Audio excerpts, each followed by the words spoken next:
commence Let's whenever you begin. like. Yes, we're ready. So welcome, Brian Subtlety Trenchard-Smith. But you said Subtlety is not your middle name. No. I'm a child of Monty Python, really. I've always appreciated their anarchic humor, their irreverence for the establishment, and when I guess I left school as a rebellious teenager, and then the Profumo affair occurred. Yes. Well before your time. I saw the film. And good. I'm sure there was a lot more to it. Well, they made several films, and they all have a little bit more information. But anyway, it just showed that the British government was full of bunglers, so quickly lost my faith in the British government at the age of 18. Though it probably had started maybe 10 years earlier in the consequences to the Suez crisis. Anyway, however,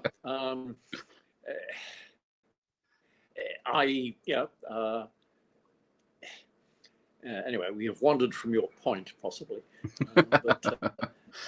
No, it's always good to hear what's happening. Well, I was going to say, because you've mentioned Monty Python, but one of your first directing jobs was Marty Feldman's TV show, was it? Yes, that's right. I made the trailer for Every Home Should Have One, starring Marty, when I worked at National Screen Service in Perryvale in England. And it was one of 25 trailers I made for them. So when he came to do a live show in Sydney and Melbourne, well, I think he did all the capital cities, or certainly on the East Coast. And the television network that I was working with as a special projects producer and promo maker for the new releases,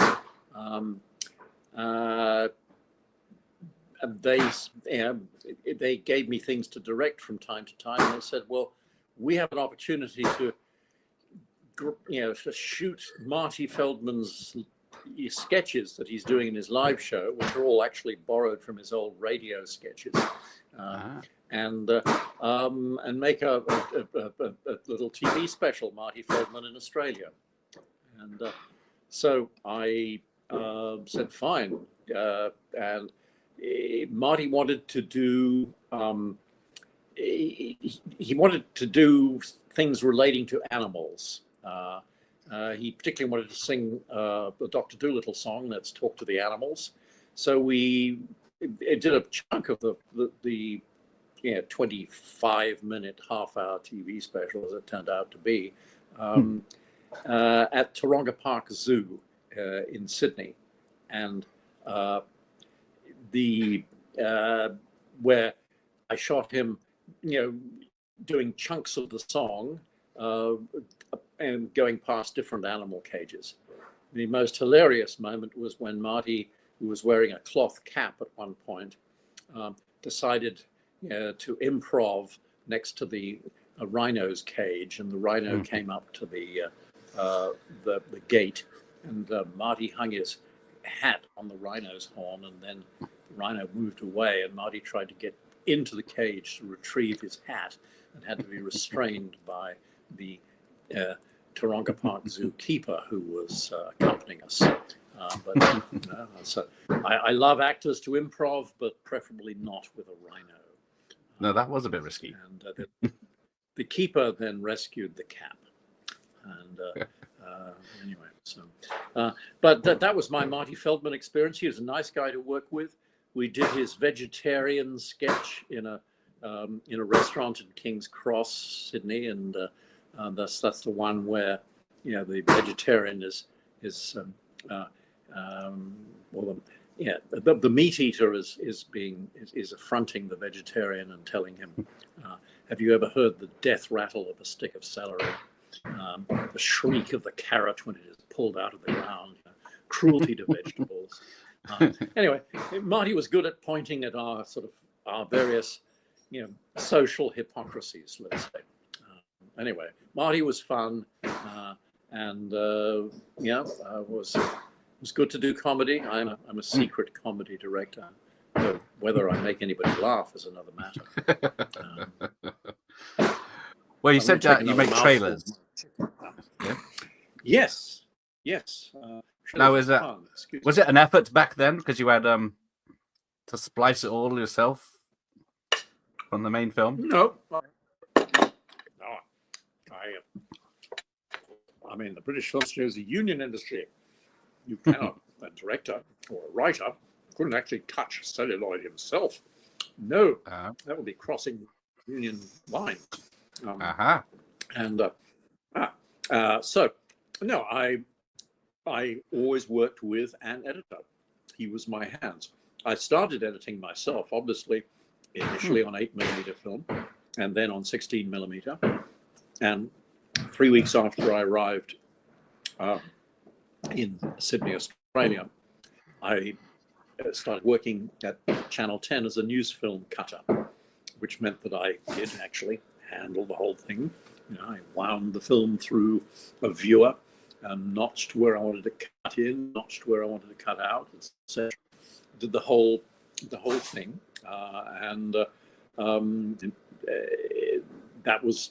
that's where I actually basically learned the basics of film editing. Because if you can cut news film, you can pretty much cut and make it coherent, and you provide the reporter's commentary with a appropriate illustration. If you can cut news, you can pretty much, it's a good grounding in learning to cut anything. And from news, I went to promos because I volunteered at Channel 10 to say, I think you're pretty dull. They don't have enough sex and violence in them. No, I didn't put it that way, but that was what I thought. And so they said, all right, because Australia was sort of, have a go, mate, kind of a place in 1966. So they gave you a go, and if you didn't do well, then they wouldn't give you another go. So, but they gave me a go, and it worked. And then another network noted my promos, and I got engaged by them to launch the new season of product with which they hoped to win the ratings against the traditional champion Channel 7. So I was now at Channel 9, launching British shows like Randall and Hopkirk Deceased. Yes. Yeah, I'm really going back into the archives for you now. Yes, I remember that show. Of your,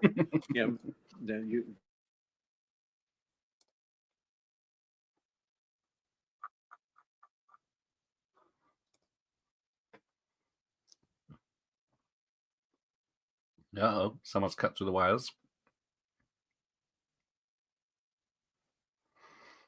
Unless I've frozen.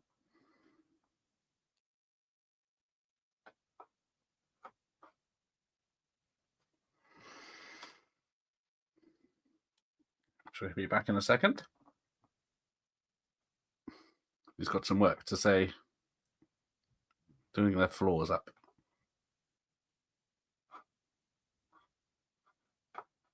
I will try to get to your comments as much as I can once I get onto those subjects. Oh, okay. He'll be back. But yes, I did get that. Rest in peace, Rampage, indeed.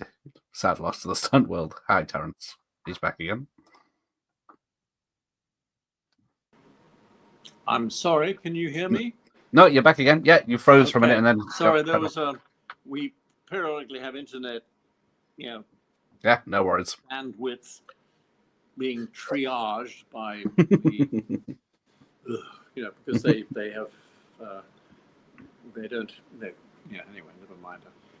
When you live in a remote rural area, there are some... Yes, Where are you? You lose aspects. I'm in Weston-super-Mare. Oh, a seaside town. I always it is spend time at. I had the pleasures of Bournemouth, Hythe, and Newquay. Oh, Newquay.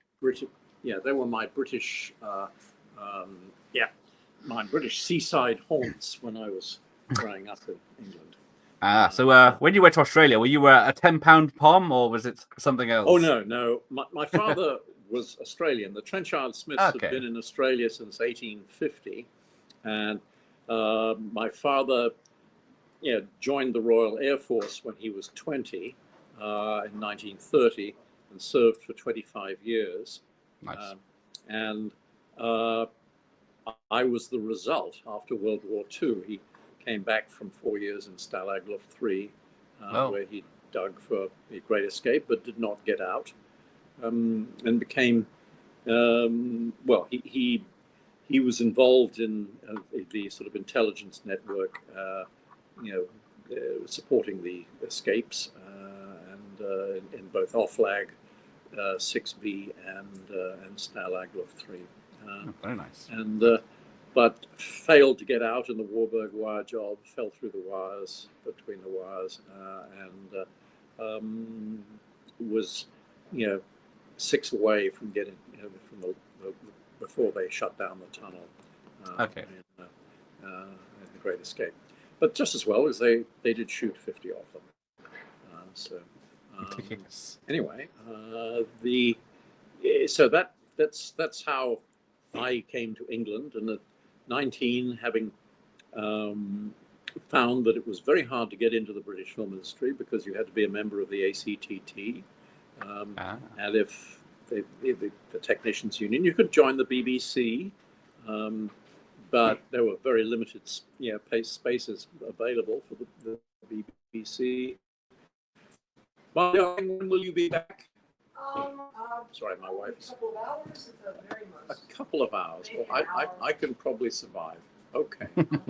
Bye-bye. Bye-bye. She's off to help. A man write a biography of his a key experience. He was one of the. He was the first person to be shot by the National Guard at the Kent State massacre in the late 60s, where 7 people were shot, and he survived and moved to Oregon, and his brother bought this house, and we bought this house from his brother, and we got to know the family, and now Margaret is helping him do a first-person memoir of that day at Kent State and all that came from it, and his subsequent career in political activism. So, just disappear down another rabbit hole. I'm kind of inclined to do that. No, that's fine. I'm here to listen to your stories. Anyway, Well, you're a publisher yourself. I should have my own radio show.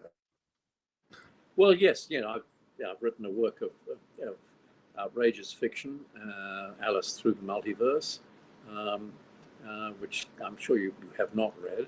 I haven't read it yet, but it's on my list. Look, you have tons of homework for me. You've got 42 long films. Watching all the films was 44 episodes of television, over 100 trailers, over 95 trailers from hell, commentaries. Oh yes, the website. Yes. And here's a commentary that you might actually, if you're as a cinema historian, you're aware of the film Mamba. 1930 2-strip Technicolor film. Are you aware of that? No. Anyway, it was considered lost. Australians discovered a print with all but 2 of the Vitaphone soundtracks viable. And it so happened that there were about an overlapping number, but not the whole number, of Vitaphone discs available in the United States, and no image. So eventually it all got put together, and Mamba was restored, and Kino Lorber distributed it, and they got me to do a commentary upon it. And so when you're when you're not sick of the sound of my voice, you can get the Mamba Blu-ray and listen to what I have to say about it and how it was made. It's actually quite a remarkable film. Considered, because it was lost, and it was considered sort of a racist film. In fact, it's an anti-colonialist film, and if you look at it, if you see it, you see through the patronizing view of race that was inevitable in 1930. Then it's actually an indictment of colonialism and for really the cause of World War I. Okay. Which I think is an important statement to make. Anyway, again, we have disappeared down another rabbit hole. No, that's good to know what's happening. So anyway, that's all your homework. Though I would throw Only 2 Hospitals books, 1 Don't film. Burn Down. Yes, Hospitals Don't Burn Down as a short film. Could start with that. That's on YouTube. As is this film. Megiddo. There you go. They threw it away. The Trinity Broadcasting, for some reason, threw it away on YouTube when they had a slight change of management, I suppose. Anyway, it's hilarious, unintentional. Anyway. Well, there you go. Sold. Anyway, so that's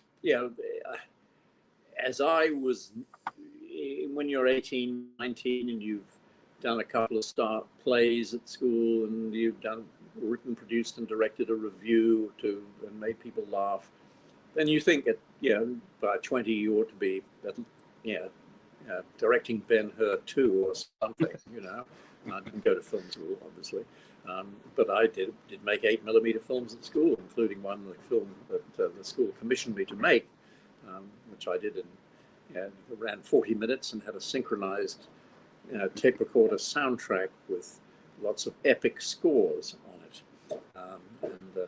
Anyway, that was my first attempt at a film for an audience.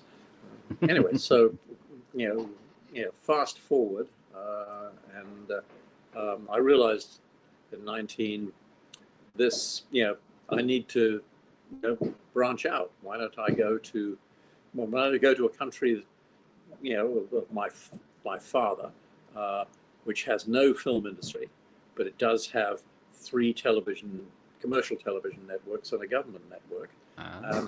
And their films have been made there. There's an infrastructure of some kind that makes commercials. So, like they have cameras in Australia, far away though it may be. And so I bought a ticket I had, I think £150 in my bank account that I'd partly bequests and partly earnings, because I worked part-time for my father when I couldn't get jobs in the British film industry because I was non-union, so I could only get under-the-counter jobs. Anyway, so I bought a ticket on the Canberra to go to Australia and try my luck, and the British Seamen's strike occurred, so I was transferred to the Achille Lauro, which was quite an experience and deserves a movie of its own. The Achille Lauro was subsequently sunk. Had nothing to do with it. Anyway, but I did make a film called Voyage of Terror, which kind of reminded me of the Achille Lauro, and which was built to carry 1,200 people, but because of the Seamen's strike, was carrying 1,800 by the time we reached Aden. Well, we were told not to go ashore because the last time the Achille Lauro docked, an Italian lady had got off and she'd been blown up by a grenade on the dock side. So we said, to hell with that, we're going ashore. And I took a nice 8mm film of British troops, going around with, fully armed in their jeeps. Anyway, fun stuff.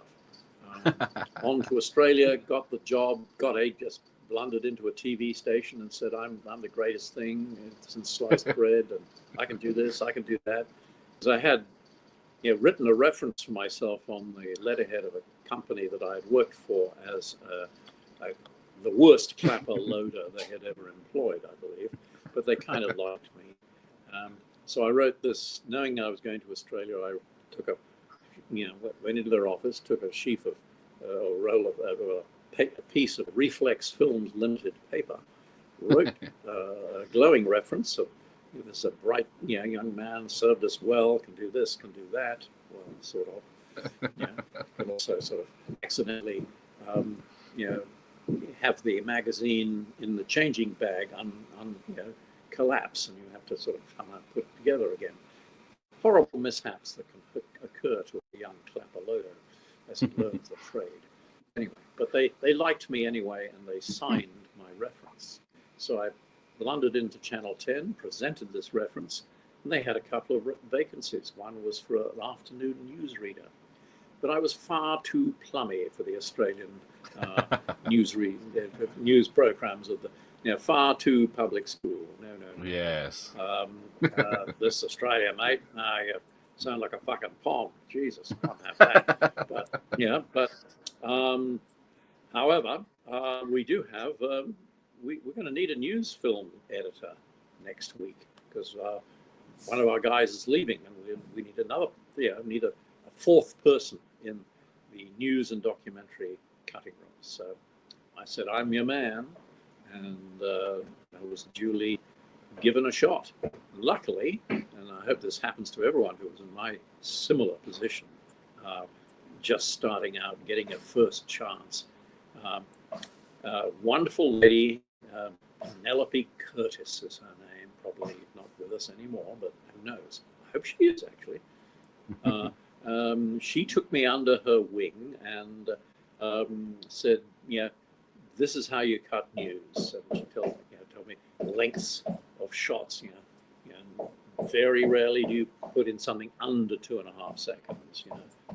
2.5 to 3 seconds is an average. But obviously, play the shot for as long as it seems to hold. Anyway, within a couple of days, I knew it. I was already ahead of the game with my own 8mm films, and I quickly mastered the 16mm technology, and we were off to the races. And then news was a very exciting occupation to get all 15 to 18 stories loaded in the right order onto a reel with a little electronic slug at the end of each story, and then a couple of seconds of black between them. The slug would stop the telecine chain rolling after on the last frame, and by then the news switcher would have gone back to the live host, and then when they were ready to roll the next story, they just roll it, and as soon as it came up, a couple of seconds later, flow through to it. So this, getting it there in time was rather important.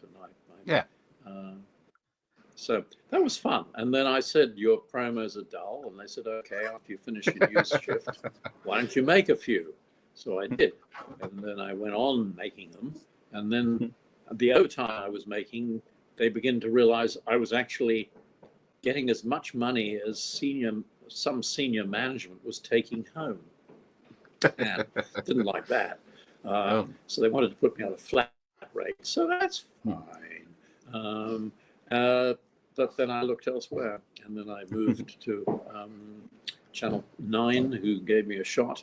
And then luckily, they were so happy when I said I want to revisit my parents in England and have an educational tour of the of Japan's television and anything I can learn in America, because Australia is in black and white, and the rest of the world is rapidly, if not already, in color. Britain was not yet. It happened in '68, and that was, that's when I went to on that particular trip. But they said, here's a reel of a 16mm kinescope of your best promos. Take them with you. See what. Let that help you. So I printed a card in Japanese and English, again, touting myself as the greatest thing since sliced bread, and network promotions director. And took a ship to Japan, tooled around Tokyo and Nagoya for 3 weeks, blundered into TV stations using this. And they were so anxious to have people wanted to talk English to them. It was, Right. it was good. So although Japan is a very formal way of doing business, and you make appointments, and I did try to make appointments, and pretty soon I was passed around. So that was, and I would show them my stuff, and they would show me some of their stuff, and I learned about chroma key, which is in the land of color. You do it in black and white as well, key insertion, but chroma key showed me how you could do all sorts of wonderful tricks, electronic tricks, and also even create a whole background set to your newsreader that wasn't really there. It could be like which was a miniature on another camera. And anyway, so but I learned a little bit about.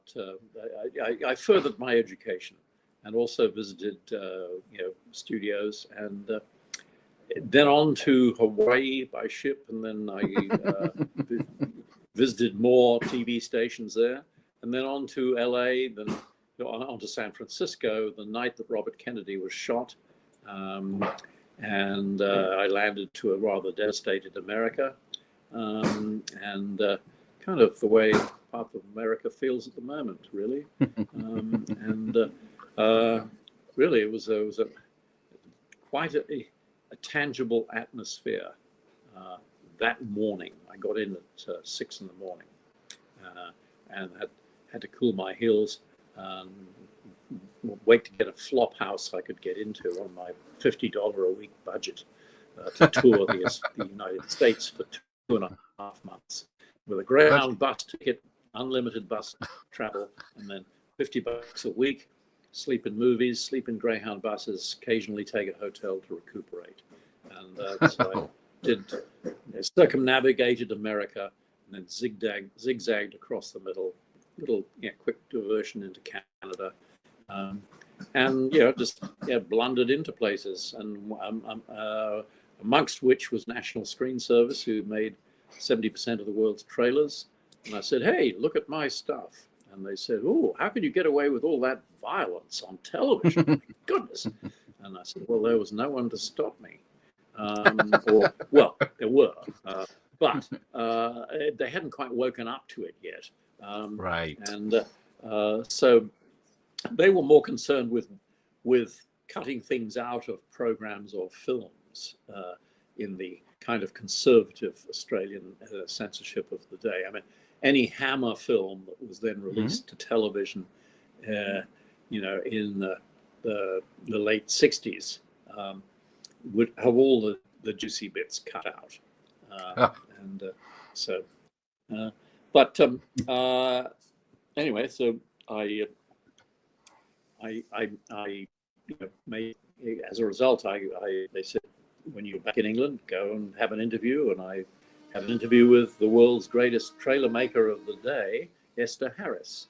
And I learned a great deal about making trailers from her. I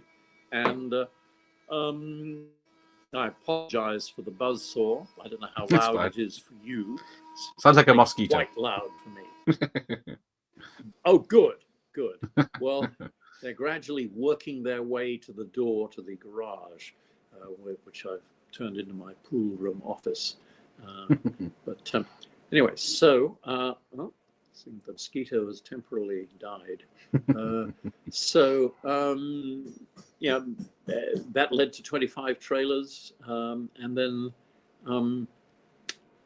Channel 9 said, come back, and we'll fly you back, and we'll make you a special projects producer, director, provided you go on doing the launch of all of the big new shows. So I came back and launched, I launched Ironside,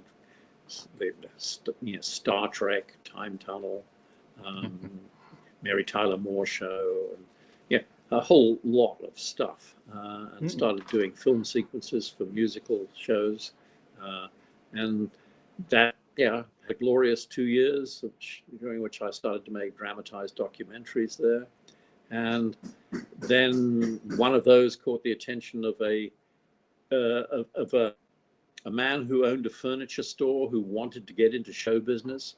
And he lent me $16,000, and I made my first film on 16mm Ektachrome, The Stuntmen, 48 minutes long, Yes. designed to be sold as a 1-hour TV special. Got actually sold to Man Alive on the BBC for $13,000. Nice. And though, of course, the distributor took 40% of it because they're thieves. But what you have to pay the gatekeepers is pretty alarming. There again, they say, well, we have tremendous expenses. We have to maintain offices all over the world. We have to travel, and so forth. Anyway, don't get me started.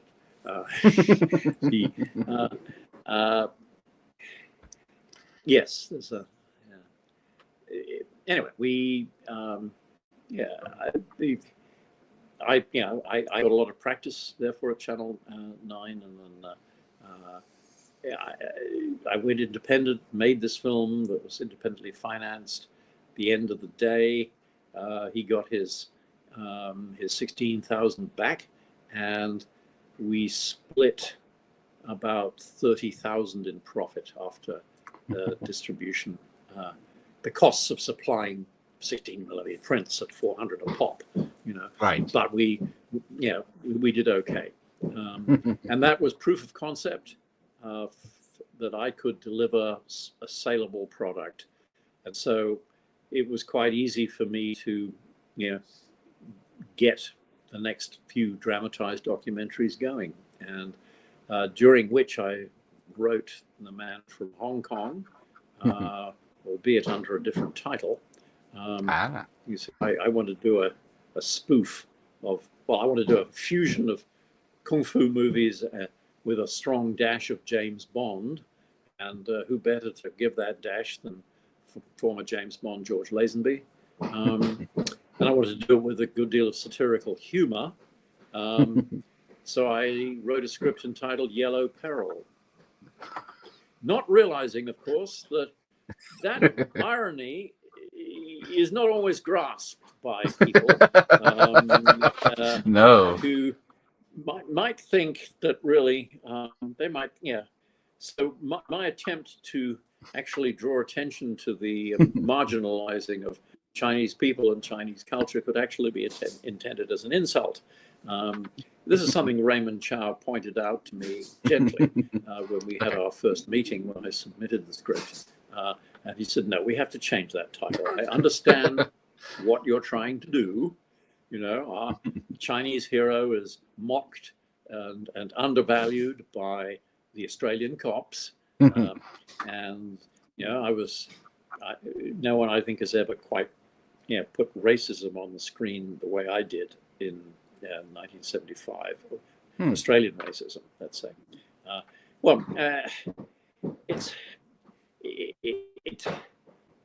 The Australia that I went to just had a sort of a latent prejudice against Asia.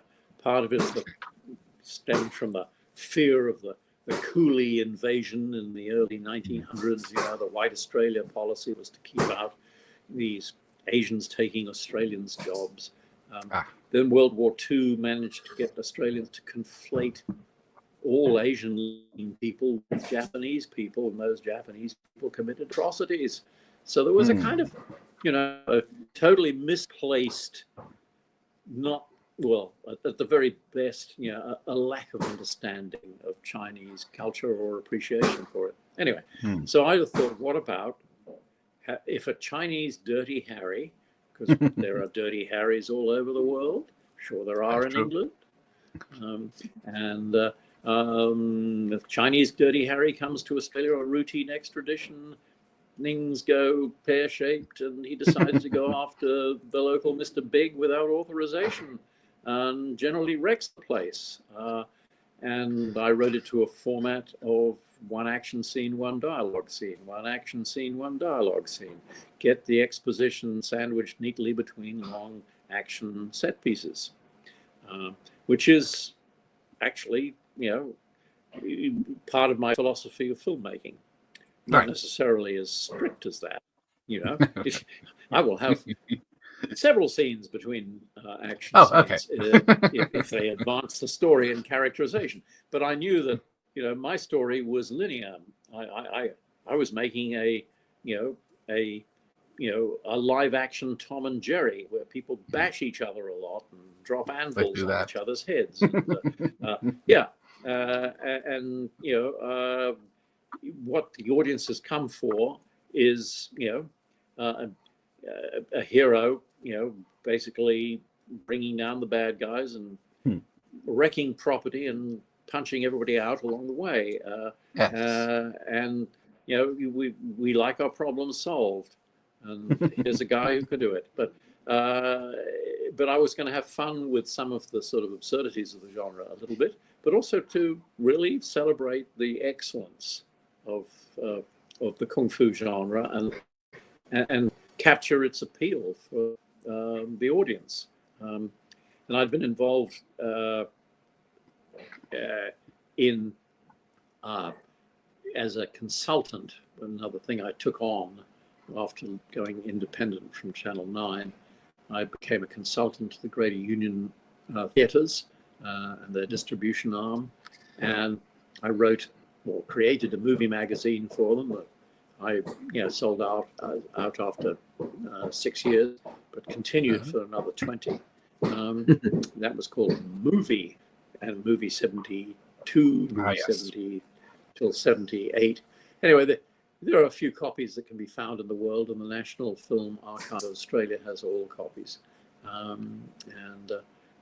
Anyway, so it's a collector's piece. Get your collectors out there scouring them, because they're interesting little historical artifacts for cinema. Well, yes, I saw you gave Quentin Tarantino one. Yes, that's right. Yeah, he liked that. I bet. Yeah, Kansas City Bomber was a favorite of his, and that was that was featured in that edition. That was the first edition with nice. I think William Atherton with a bloody face from Slaughterhouse 5. There's a movie.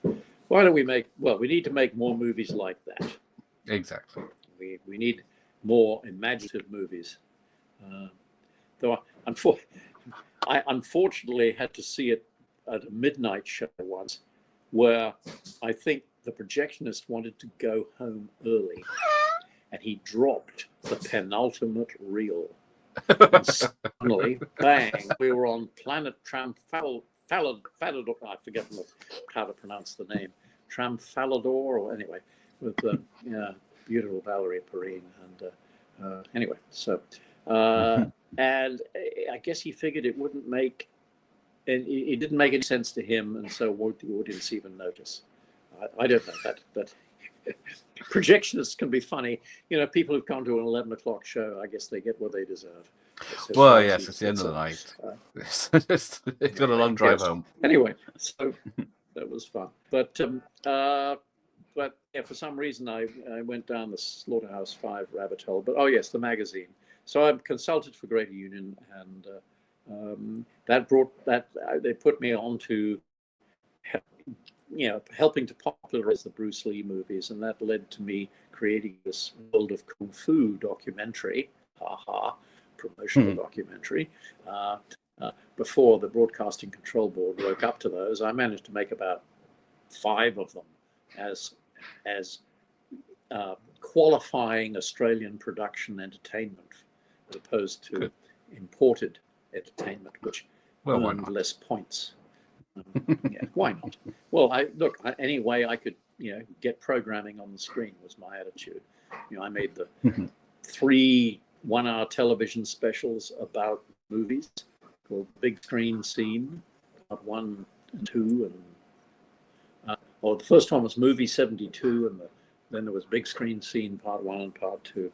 Got visiting American actors coming in for the Evil Touch series to pick up some a free first class round the world, air ticket for just coming in and hosting and doing the narration, tax free, and they're happy, and I'm happy. So Darren McGavin, Night Stalker, and, yes, Kolchak. And Robert Lansing, who did so many movies, westerns. I think the 4D Man, he did sci-fi westerns. He did a lot, very prolific,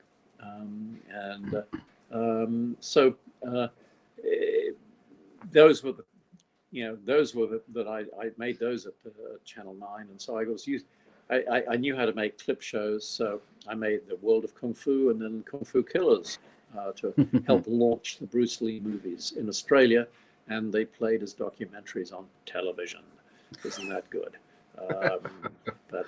And then I made Inside Alvin Purple, behind the scenes of the amazing, the new Australian sex comedy, which made for $250,000 at the most, 5 million gross box office in Australia.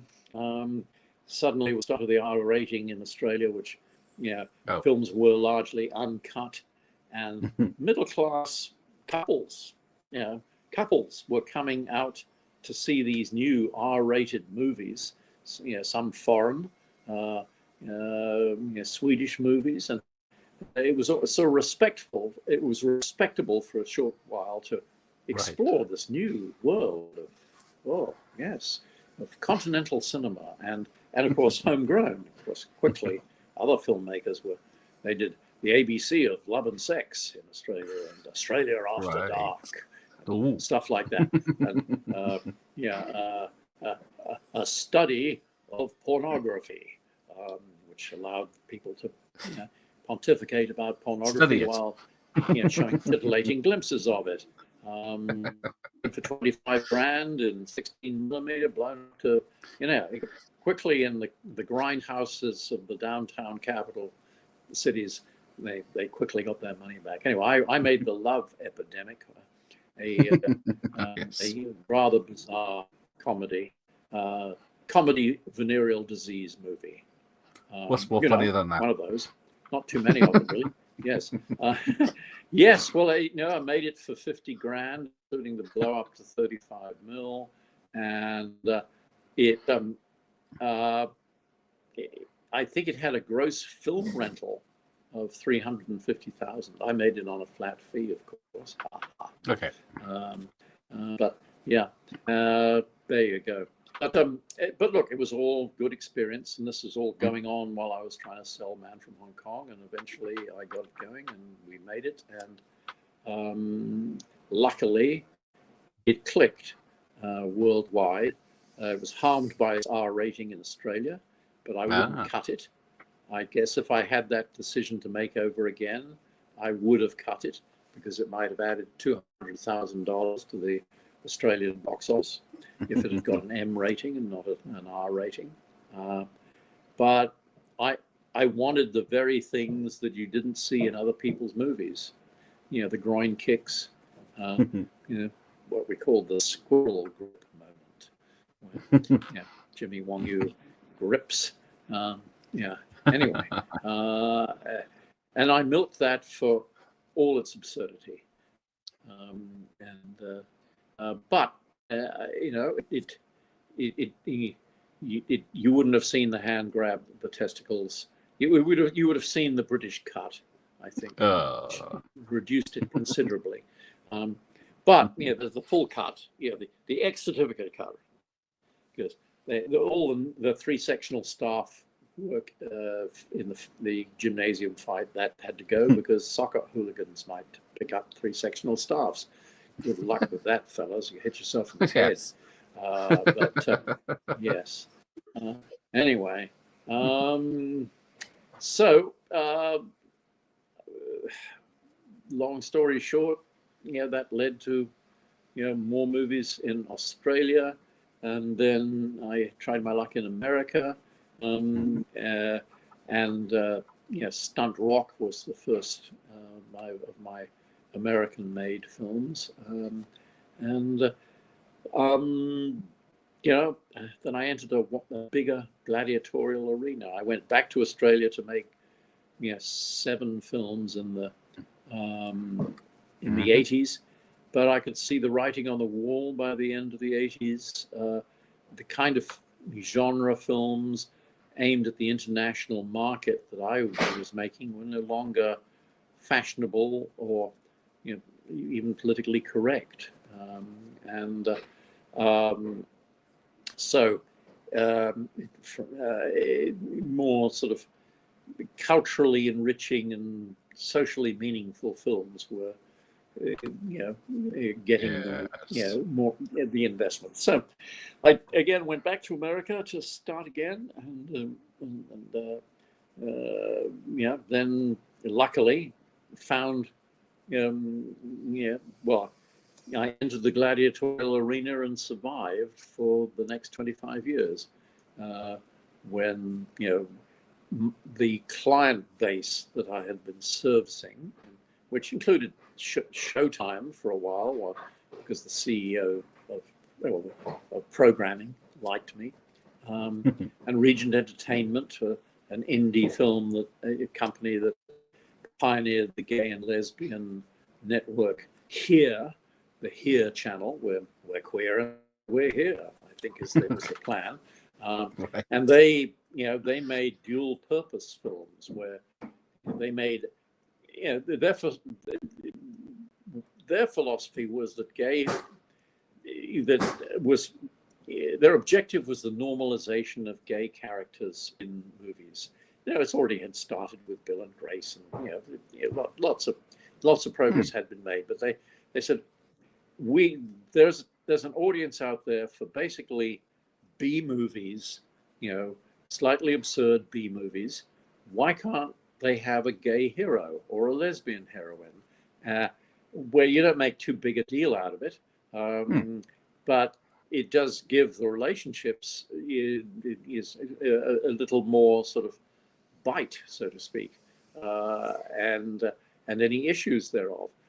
But it's got to be made in a way where you can make it straight with a few snips of the scissors. And I'm good with the scissors, or I'm good with telling other people where to snip. So the first cab off the rank was Tides of War, which was basically a sort of a low budget fusion of The Hunt for Red October, and Crimson Tide, and a few other Torpedo Alley and Run Silent, Run Deep. Oh yes. Every sort of submarine movie. That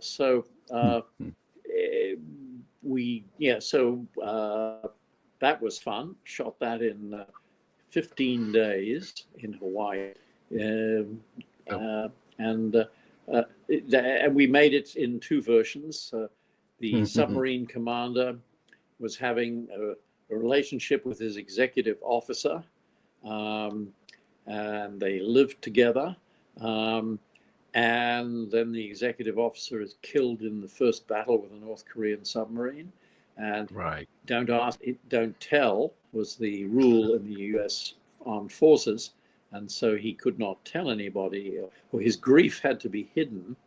I know you were very close friends, said this senior officer. But it was the don't ask, don't tell era of the military. Who knows what's going to happen to the military when this bunch takes hold. Anyway, that's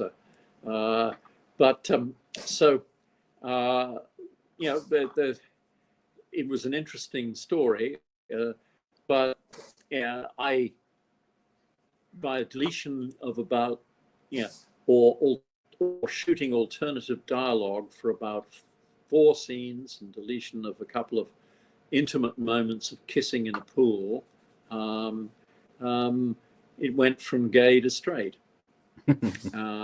where the conflict was with the dead man's sister, who Right. blamed the submarine commander for her brother's death. In the gay version, she was well aware of their relationship. The question is, was she going to tell people? Right. And in the gay version, we showed his grief more than in the straight version. Anyway, I believe in tolerance. I'm straight. I've been married for 48 years. But, I did go to an English public school. So I early developed an understanding that, sexual orientation shouldn't be the subject of persecution. It is just, it's a genetic programming factor that you have nothing to do with. You either are or you're not. You may have gender dysphoria, you may be confused, but, eventually these things sort of sort themselves out. And if you are gay, then you should be gay and enjoy it. And if you're straight, likewise. So I applauded their philosophy. And so I worked on and off for them from 1997. The first one was not a gay movie. Right. First couple weren't. But 97 was Doomsday Rock. Doomsday Rock, yeah. Britannic. Britannic. Britannic. But the first gay movie was Tides of War in 2003. And then I did the lesbian Rambo movie, otherwise known as It's In Her Line of Fire. Yeah, I see that. The straight title was Air Force 2. And it's a clever idea, Yeah. Vice President and his lesbian head of security crash on Terrorist Island. Nice. Yes, behind enemy lines, no man can stop her. No, only one woman can touch her. Yeah, that's the trailer line. You see. What fun! Sells itself. The trailers, though I don't watch them. I do not want to see a trailer before I see the movie now. It spoils. Yeah, I do the same give now. too much away. 100%. I watch Yes. them later and deconstruct them. Yes. Yeah. Anyway, so that so I did those, and I wrote with my writing partner, Lesbian Nuclear Hurricane. So I wanted the T-shirt, but Definitely. In the end, they wanted to halve the budget, and I had two lesbians, caught up in this who were having marital difficulties, and in the straight version, they became two quarrelsome sisters.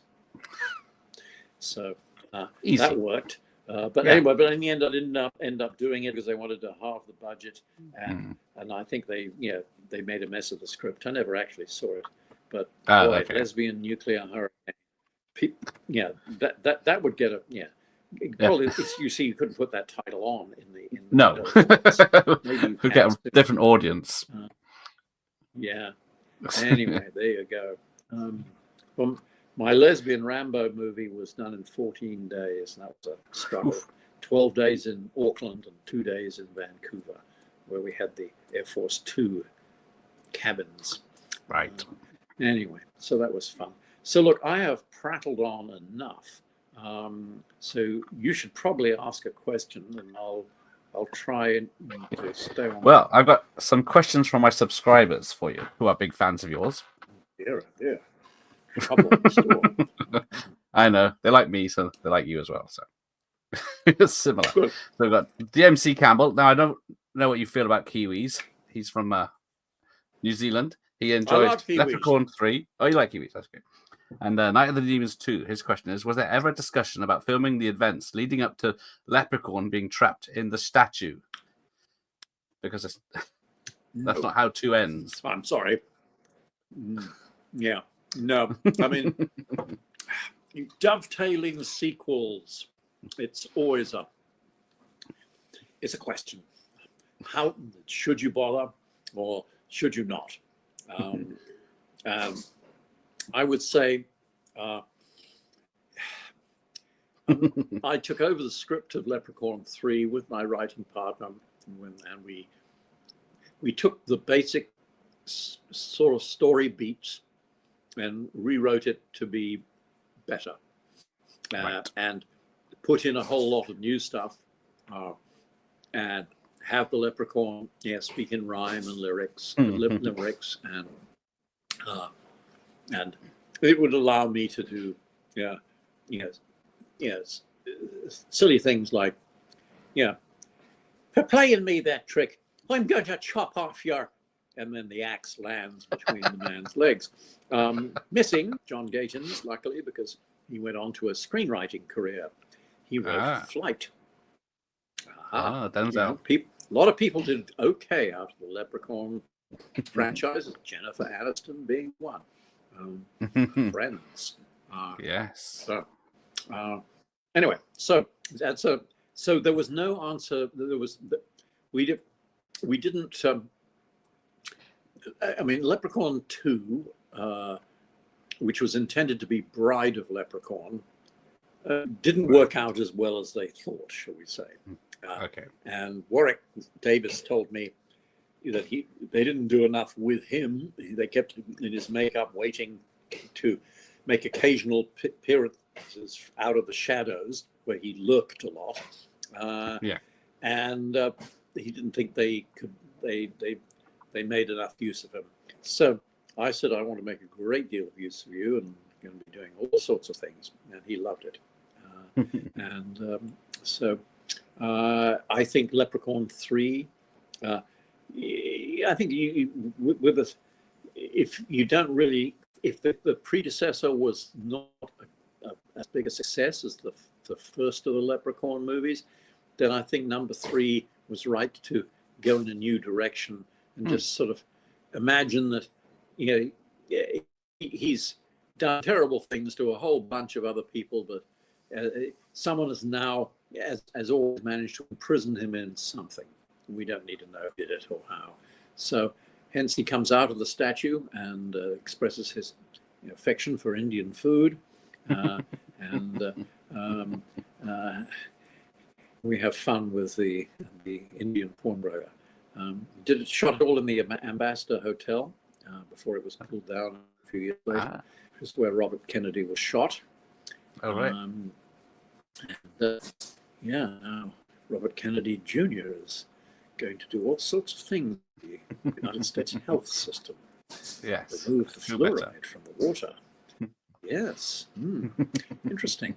A man with a worm in his brain, apparently. Okay. Science fiction becomes the news. It's 1984 is not far off, and we're certainly into a lot of Orwellian doublespeak. Funny stuff, but writers. Anyway, so I see your next question. So I got my Kiwi questioner. I hope I gave you some answer to that question. Yes. I got it all over yes. Drunken This Spider. is Matt. So, hello. Did you ever watch LOL with Guy Steiner? Because the British always get fun if Leprechaun 4 when he turns up. Yeah. Is it true the penis escape scene was to show exactly how wild you could get? Yeah. Yes. Well, that's part of it. But Guy and I were at Wellington College together. And he was a good actor and went on to a great career. And so I put him in the 2 films I could put him in the US, and that was Night of the Demons. Well, I wanted to get him into Night of the Demons 2, but he wasn't available. But I got him into Leprechaun in space, and he played the British Prime Minister in Megiddo, Omega Code 2, in a scene where the world leaders are sucking up to the media mogul who has become basically king of the world. Funny about that. How does that happen? So Guy played the British Prime Minister as a toady, and I didn't say, you know, that's Tony Blair, because actually I admired Tony Blair, certainly, until he, you know, well, but I admired the way he made changes, and I liked the beginnings of the Blair era. And I'm rather I'm hopeful for Keir Starmer. I think I hope everyone gives him a shot and takes the dose of hard medicine that is to come, as well as we can. I look forward to visiting the UK sometime next year, particularly if somebody were to bring me over. Anyway, well, you know, I have stories to tell. To get to the heart of the question, the penis escape scene. Yes, well, I wrote about it in my book, and I actually even performed the escape scene in a little video I made just for a whole group of people who were going to project Leprechaun in space on a screen in their backyard during COVID lockdown. So I told them the story of how I got it greenlit with this scene, and they played that in the front of the movie. Nice. But basically, the group of executives were sitting around the table to hear my pitch as to, you know, they liked Leprechaun in Vegas, and they had been going to they wanted to do something like that. I mean, monsters go to space. You know, Jason went to space. Hellraiser. But and they tend to be the least successful ventures. But everyone has to try. But the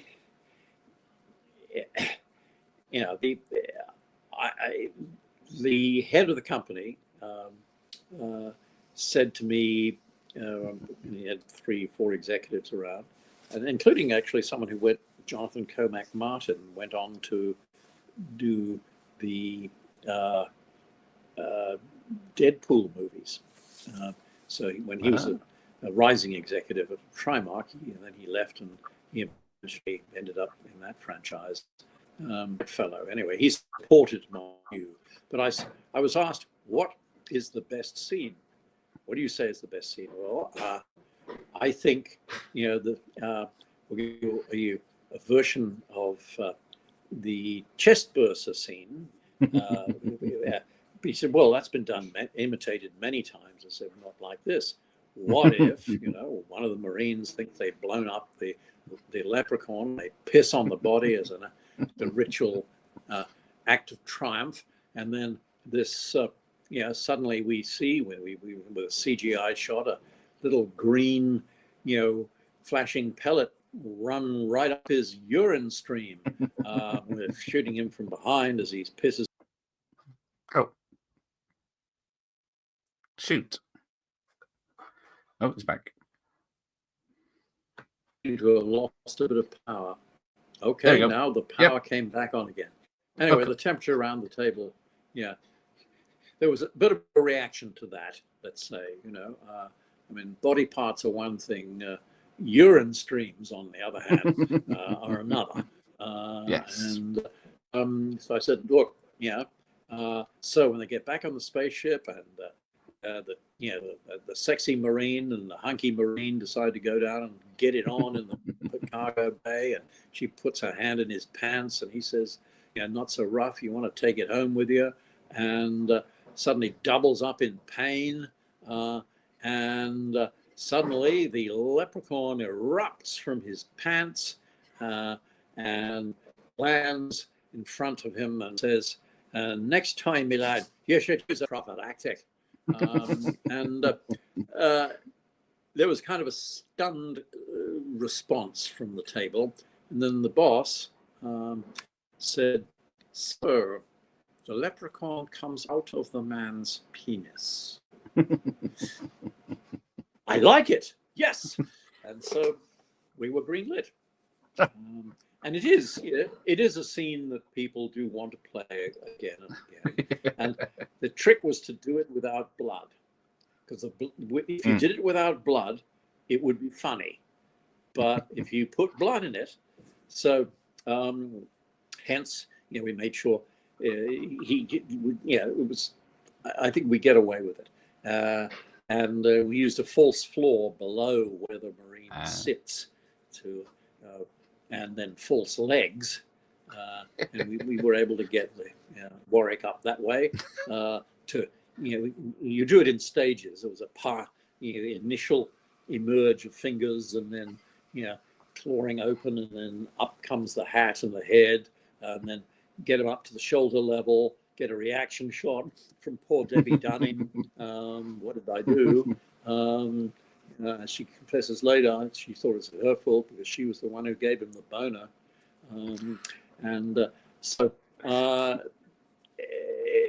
Then we can cut to a shot where we've got him on a wire and we can jerk him up out of there and plant him in front of the Marine. Anyway, so easy. You break everything down into cuts as an editor would want them. So anyway, that was how I by going that outrageous, I think, well, that was the way to go, and they bought it. I think they believed I went too far in the comedy and not enough in the horror. And that is a criticism that is made of number 4. And it is a pastiche of sci-fi jokes, yes, and references. And all I can say in my defense, because I think Leprechaun 3 is probably better comedy, is that I have seen it play in front of 350 people at the Hollywood Theatre in Portland, which has a 50-foot screen, and right. They went apeshit over it. They got every single joke. There was titters and chuckles and then outright belly laughs and cheers in a number of different places. So that was very gratifying. Warwick also thought that I went a little crazy because I don't think he got all the references because maybe he didn't actually see as many of those films. But his comedy playing is great. I gave him Shakespeare to have fun with, anyway, which was good. And a lot of credit goes to my writing partner, Des Pratt, who wrote the screenplay with me, saying, well, "What about a bit of this? What about a bit of that?" And I wrote, I wrote all the limericks for number 3, and I wrote chunks of dialogue of this and that. But Dennis and I worked together from 1993, and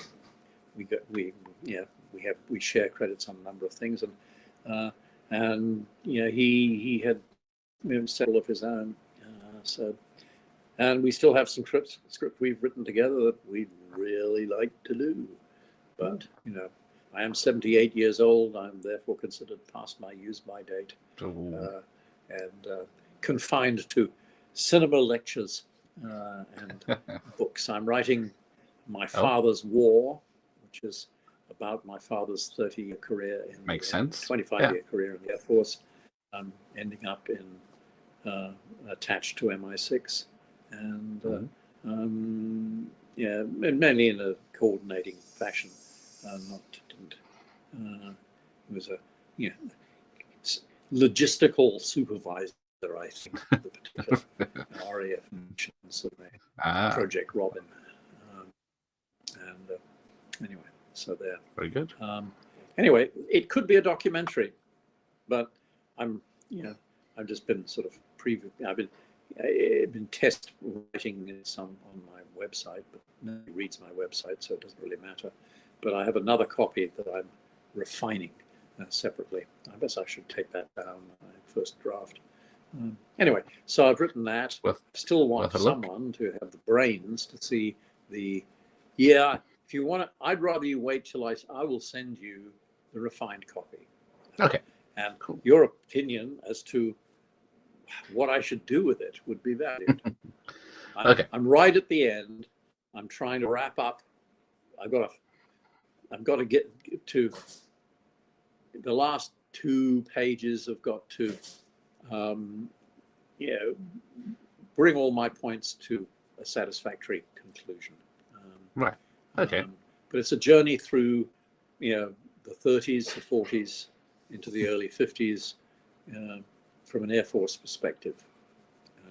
Nice. And it's for plane lovers. Lots of pictures from the Sopwith Camel to the Vampire and the Canberra. Yeah. Anyway, so I'm doing that, and I just exec produced, awaiting the 4K render of High Strangeness, which is a UFO conspiracy abduction fever dream that is.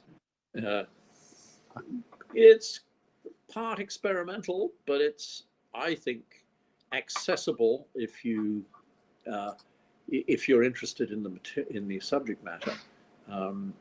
Anyway, it won Best Breakout Talent Award at the Melbourne Underground Film Festival for the writer, director, editor, and co-star Caspar Jean Rimbau. Yeah. Who's an extraordinarily talented young man.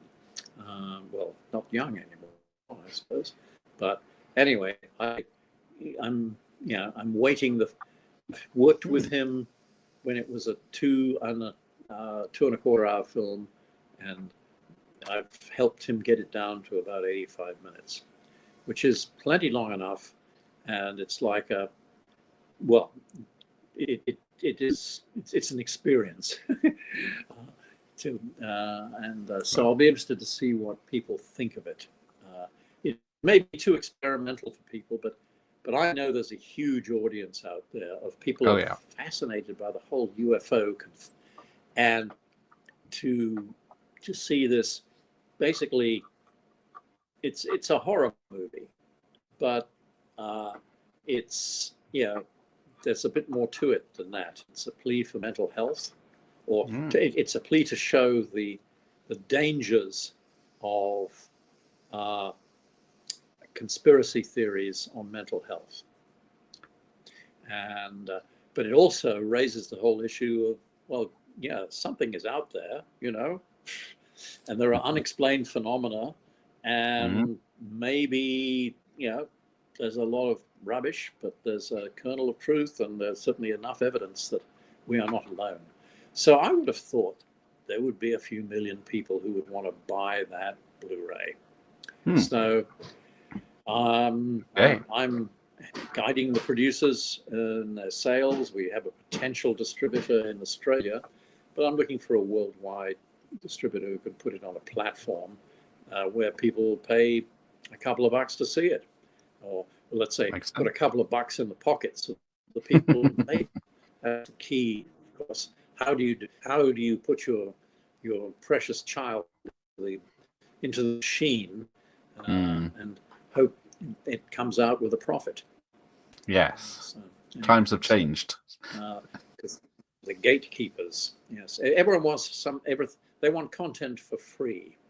Yes. If you make it, we will show it. You should be grateful. Artists should be grateful for the free use of their work. Yes, of course. Well, yes. It's capitalism. Well, when you hear like films with 200 million budget. Whoa, let's have a look. Terrence Maguana, he says the man from Hong Kong isn't fantastic action. Grant Page was such a legend, which I agree on all those. I agree. Yeah. No. Grant Page was pardon me, talking with my mouth full. I was hungry. Grant was a unique human being. Sorry, we have lost him at 85 years young. He was planning to roll a car, but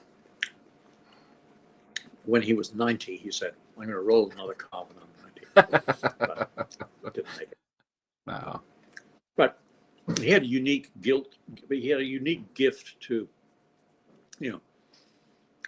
let's say, defy the laws of physics by a really good understanding of them. And he worked things out, and we had a. I wouldn't say our work together was totally accident-free, but on any of the films that, he the only accident on Man from Hong Kong was someone, a motorbike hit one of the stuntmen, and he broke both ankles, and he recovered and was fit eventually for work. But Grant wasn't around for that. He was not the coordinator of that scene. Right. Peter Armstrong was. But basically, in all the work that Grant and I did, there were no accidents. So he was able to make something look dangerous without it being dangerous. Part of that, of course, is in how you break the action down into its component parts, much as you would with, let's say, filming trained animals. You do the part that the animal can do, and then you find a cutting point where you can do the next part of whatever the animal can do next, and so forth. The same with an action scene. Obviously, you don't want to destroy the action, the impact of a stunt by making it a blizzard of cuts. But on the other hand, you use cuts to build the aspects of it that need to have sleight of hand in order for the activity to be safe. And so, and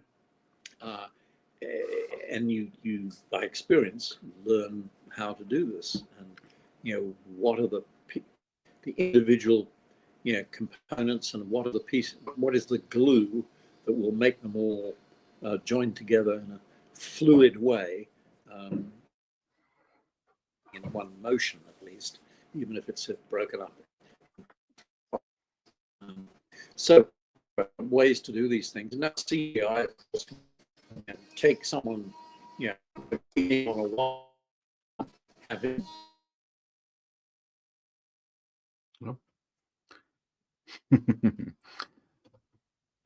The joys of country living.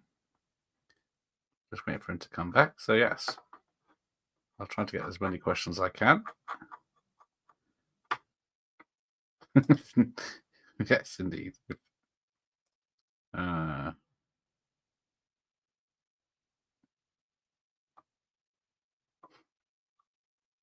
He'll be back in a second. I said move him until he starts moving again.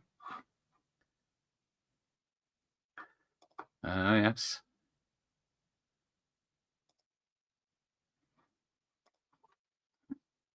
Yeah, okay, he's gone. He'll be back. There you go. It's amazing to hear what your dads and granddads did in their time in the war.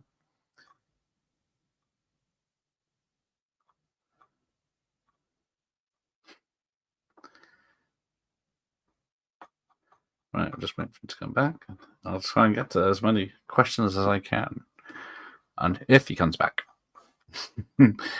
he's getting some building work done in his house. That's why he's in the garage. Here we go.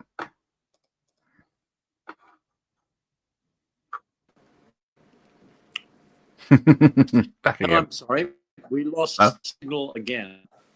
That's Here fine. we go. So here we go. I've got okay. I've got another 20 minutes, and then I must go. So okay, hey, no worries. Terence, I love The Man from Hong Kong. Yeah, so it's two people Good. as well as me. There's a lot of fans of that. Cliff Booth says Stunt Rock is awesome. He's right. But okay, and so I hope there are fans out there for Night of the Demons too. And oh yes, someone mentioned that. Yeah, and there are some other undiscovered gems. I mean, the film I made with Anne Margaret, Happy Face Murders, is a nice black comedy, true crime black comedy, Right. built around, the happy face murderer, Keith Jesperson. And there's been another film made around that case or around other cases. He murdered at least 8 women. But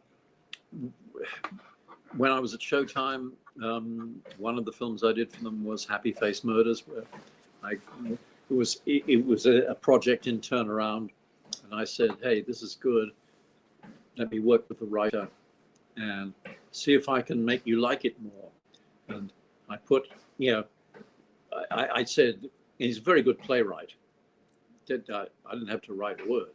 I said, Okay. Make this character more fun. Give her a sense of humor, a wisecracking sense of humor. And then, as opposed to being so angry. And I made a few other little suggestions, and then the next draft turned it from in being turned around into a green light, and then Anne Margaret signed on straight away because it was an interesting role to play someone, a real person who was accused of murder, of assisting her de facto live-in 20 years younger lover, or in his in his sex crime, Right. and so that's a role she'd never played before, and she was great. We shot it in 21 days in Vancouver, it was. Marg Helgenberger was the investigator, and Henry Thomas plays a character who's sort of observing the investigation. I'd worked with Henry, obviously, in Happy Face Murders, and his name was on a list of, network-approved names for supporting characters, and so I said, Right. "Hey, let's get Henry." And I found there he was, having worked with him at age 14. And here he was at 28.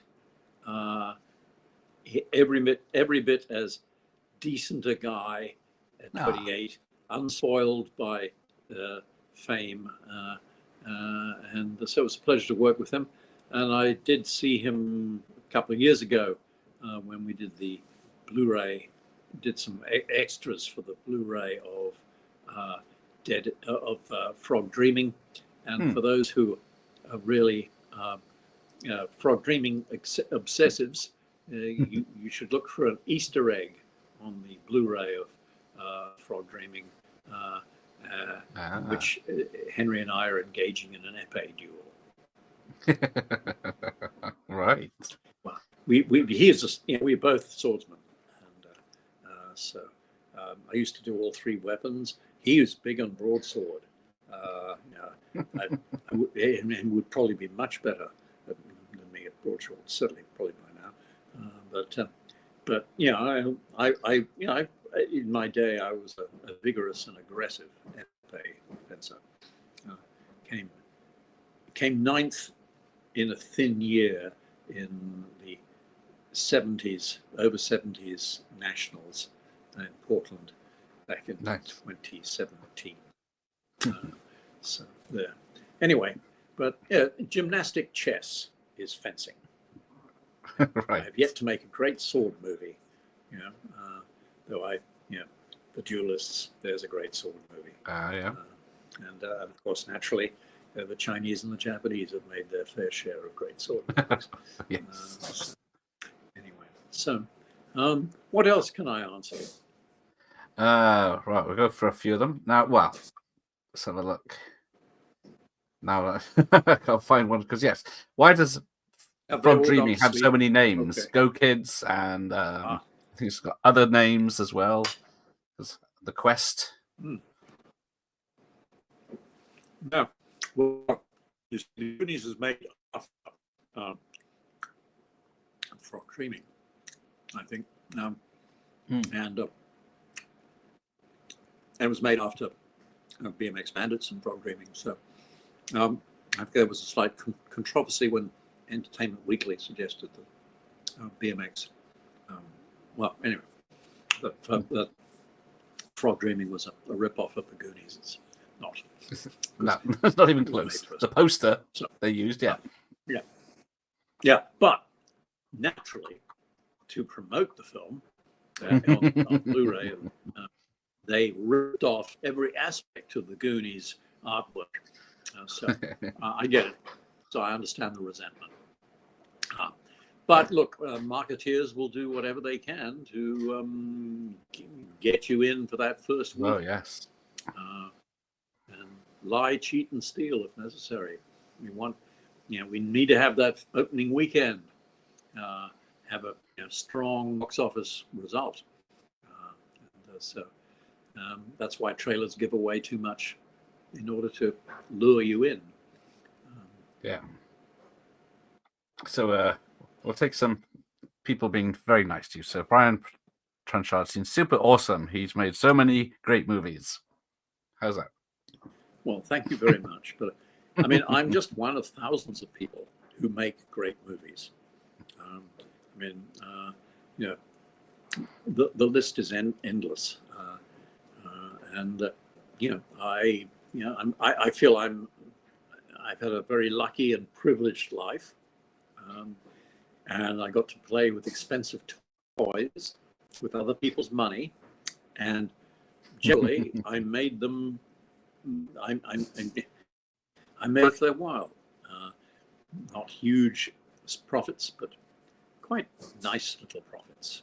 And, I figured that the big corporations that got me to make movies for 2.5, 3 million, or in the case of Regent, generally under 2 million, this price point was geared that it was inevitable recoupment from the first round of sales, whether it went theatrical this is mainly in the era of direct-to-video, and if you could get your budget covered by world sales, and then you still had a bit of some rights unsold, or the rights that you had sold could be resold in 3 to 5 years, and you go around again. Particularly if you've made something that is timeless, like a submarine movie or a Rambo movie, or a sci-fi spoof, or one of my little scene, but I think rattling good television action pictures. It's called Seconds to Spare. I made it. Right. I shot it in basically in November, December 2001. Right. 9/11 had just happened. Dolph Lundgren bailed from the project, and we ended up with Andrew Sabato Jr., who was, what you could get at a moment's notice. Dolph would have been better. But, Antonio tried hard. He looks good. But, there's an inherent toughness that the part needed. Some people can play tough, but some people just look like they're made of granite. And Dolph is one of those. Yes, he is. And yet he's quite an expressive actor.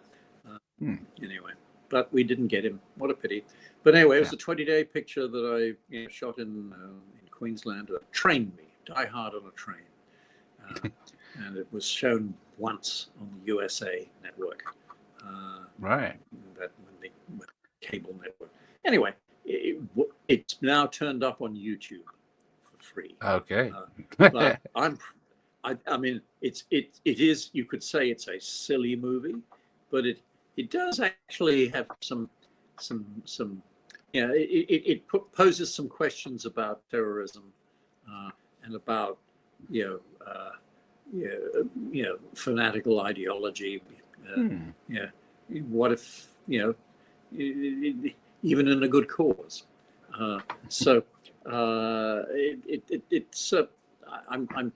think something that was that ambitious and logistically, trains don't move quickly, particularly in the opposite direction that you want them to go. Right. So turning a train around, it's you better get it right the first time. Anyway, but it was a partial day-night shoot. It was a fun shoot. Anyway, Seconds to Spare. It's one that most people watching, listening, I assume are people watching this, or are they just listening to this? Both. Oh, good. Well, I mean, the picture I'm looking at is actually quite watchable. I mean, it looks like there's a couple of movie screens there, and that's good. Now, if you had the ability to edit in supporting visual material about the high points of what we were talking about, that would be good too. But you'd have to put it on my screen and not yours. I don't know, or you cover the whole screen. Anyway, sorry, I'm interfering as a producer director. No, I'll take it. I'll take your advice any day. Yeah. Okay. Anyway, so now I forgot what we were talking about. It's just people saying how wonderful you are. Well, so, Ramon, I thank you. Yeah, thank you. Says he loves both our work. Film buff. But yes, and then the sci-fi alien invasion TV movie, Official Denial. Oh yes, yeah, that's right. Another one of yours. That was the Sci-Fi Channel's premiere movie, made in '93. They couldn't get a budget they liked in America, so they said, "Let's see if the Australians can do it cheaper." And did.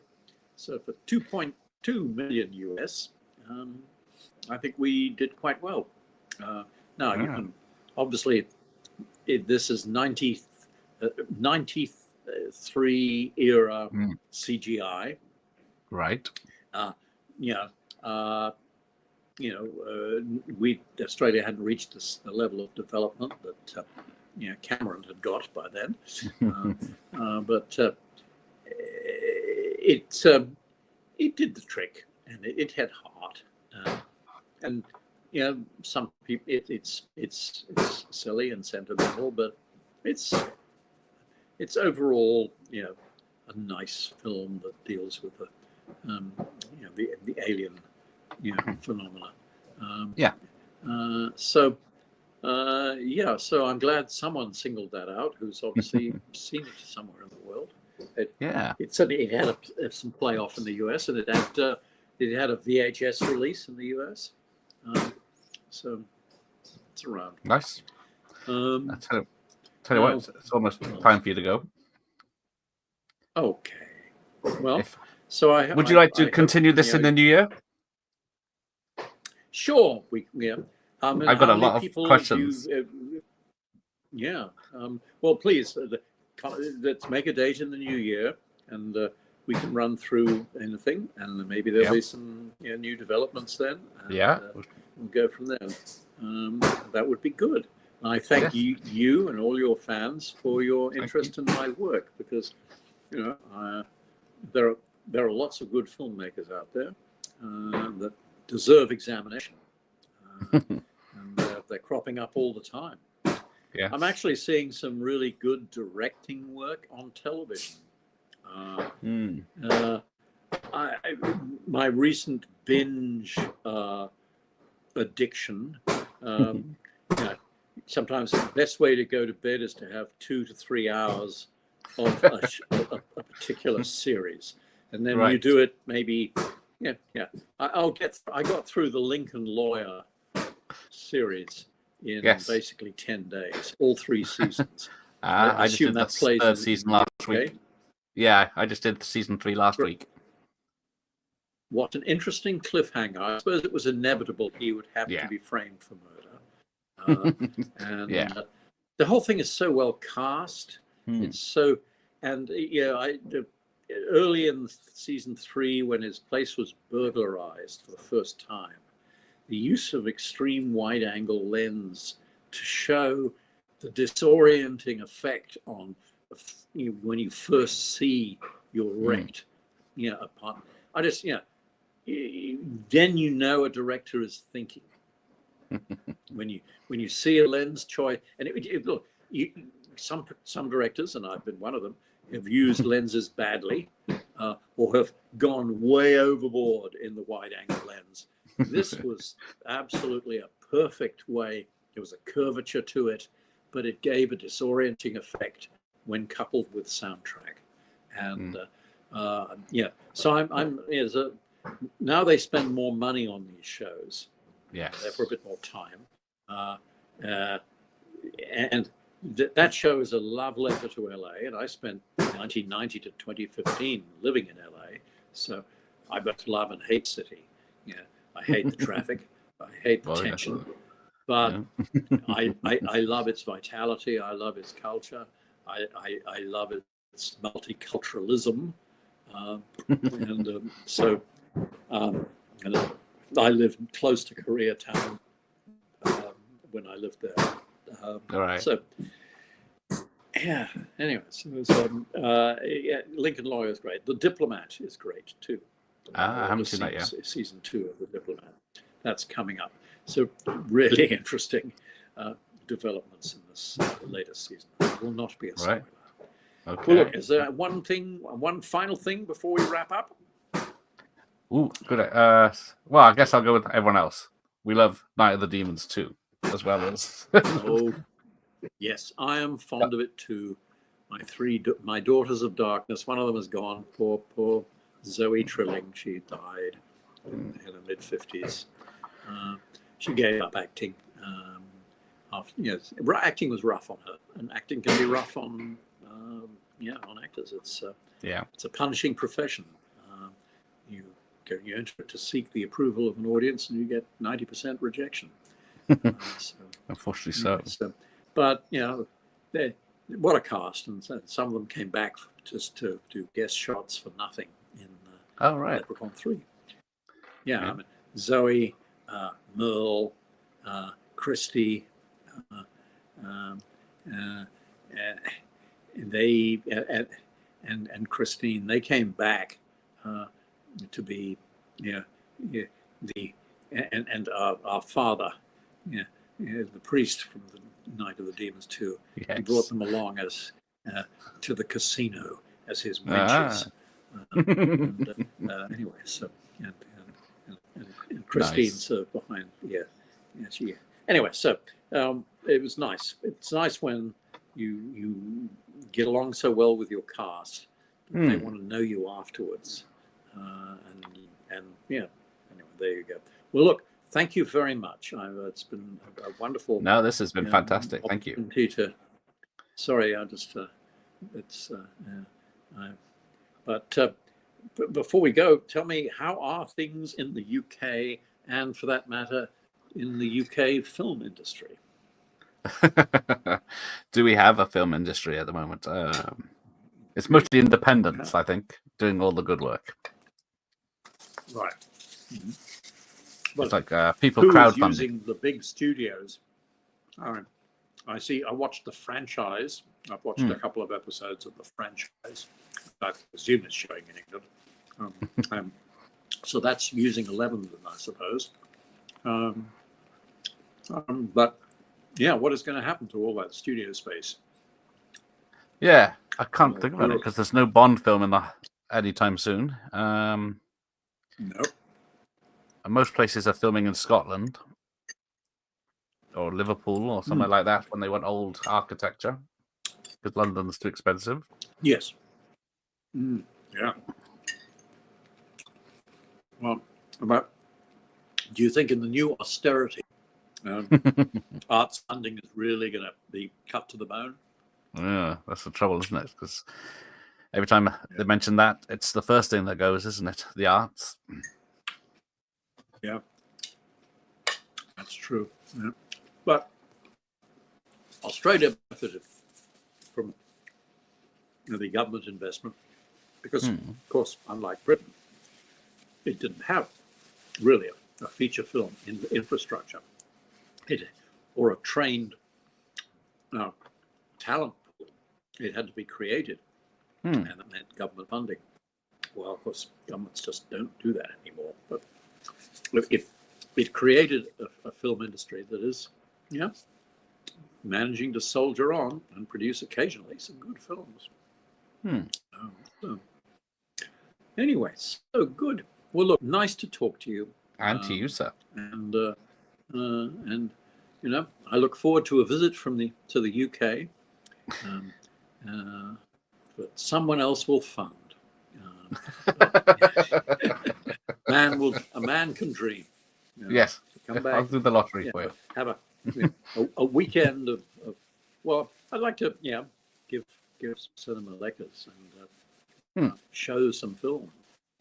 Nice. And meet young filmmakers. So it would require a university to say, or in conjunction with some film festival or whatever. I nearly presented a bunch of stuff when COVID put stop to it. I was going to come and to Edinburgh. I was a guest of Retromania in Germany, in Luna, where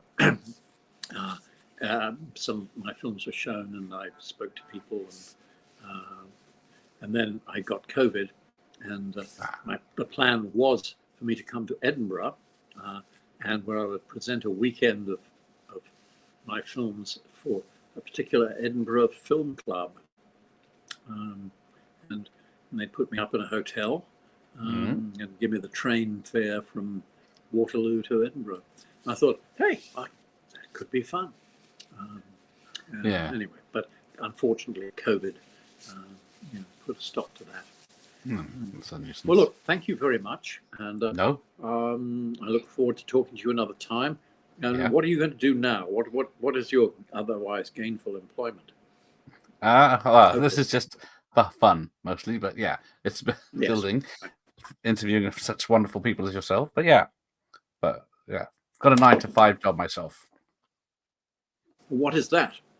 IT support. God, I could use you here. I'm a Luddite. Excellent. Well, my son Alex, supervises, I think 8 people. They create websites. Okay. And his personnel are scattered in different countries, and they have to coordinate them. Anyway, but he speaks code. I do not. Anyway, good.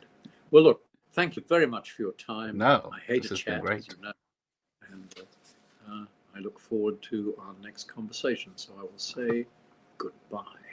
All right, goodbye, and I'll speak to you again. Thank you. Goodbye.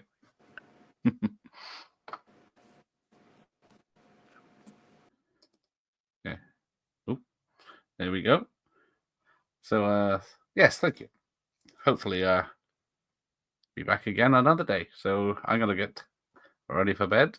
And thanks for everyone. Sorry I couldn't get to everyone's questions, but next time, get Mr. Smith over. Yes. Thank you, Ian. So, yes, tomorrow night it's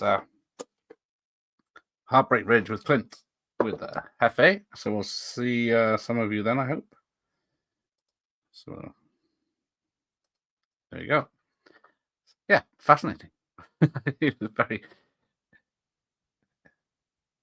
very talkative about his specialist subject, which is great.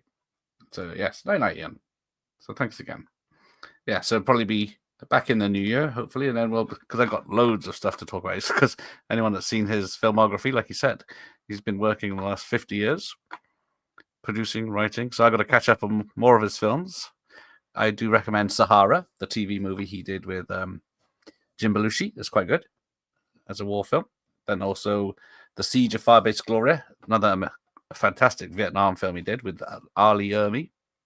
And Wings Hauser, Dead in Driving, of course, which even though the poster makes it look like The Crow, it isn't. It's a Ozploitation film in all senses. But yeah, definitely check out Turkey Shoot if you haven't seen it. Stunt Rock, amazing stunts, same as Death Cheaters and The Man from Hong Kong. Stuff was amazing. But we'll talk about that next time. So it's a good night from me. It's a good night from you. Take care, everyone. Good night. Let's play this out.